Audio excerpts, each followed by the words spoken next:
major provinces completely reshape Canada's PR pathways. Big changes you must know. Canada just dropped a huge provincial immigration updates, and if you're planning to apply for permanent residence in 2025 or 2026, these changes could directly impact your chances.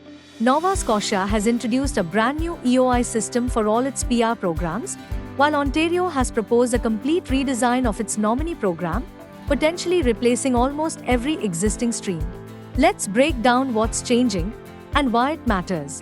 Nova Scotia moves to a full EOI system. On 28 November, Nova Scotia officially announced that every submission to its immigration programs, past, present, or future, is now considered an expression of interest. This means full applications are no longer automatically processed. Instead, they enter a central pool, and the province will run periodic draws to select candidates who match its labor needs. Selection will depend on priority sectors, remaining nomination spots, size of the EOI pool, program integrity checks, and importantly, having a case ID or meeting eligibility criteria no longer guarantees processing. This also applies to the Atlantic Immigration Program. So who gets priority under this new model? Right now, Nova Scotia is focusing on healthcare, construction, trades, STEM, natural resources, manufacturing. These priorities may change, but if your work experience aligns here, your chances rise. Why this change now? Demand for Nova Scotia PR is far higher than the nomination spaces available. With IRCC cutting allocations in 2025, the province had to shift to a more selective system, but 2026 may bring relief with higher national PNP targets. Nova Scotia's own allocation already increased from 3,150 to 3,709 this year. Ontario proposes a major overhaul of all PR pathways. Ontario has proposed one of the biggest redesigns in OINP history, a two-phase overhaul that could replace nearly every stream in the program. Phase 1, a single employer job offer stream. Ontario plans to merge all three existing employer streams into one, then split it into two tracks: TER 0 to 3 pathway for skilled workers, TER 4 to 5 pathway for frontline and support roles.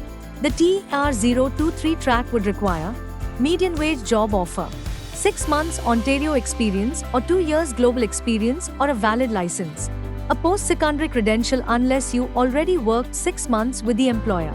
The TER 4 to 5 track focuses on roles with shortages and requires at least 9 months experience with the same employer, a minimum language level, targeted draws for region or sector-specific needs.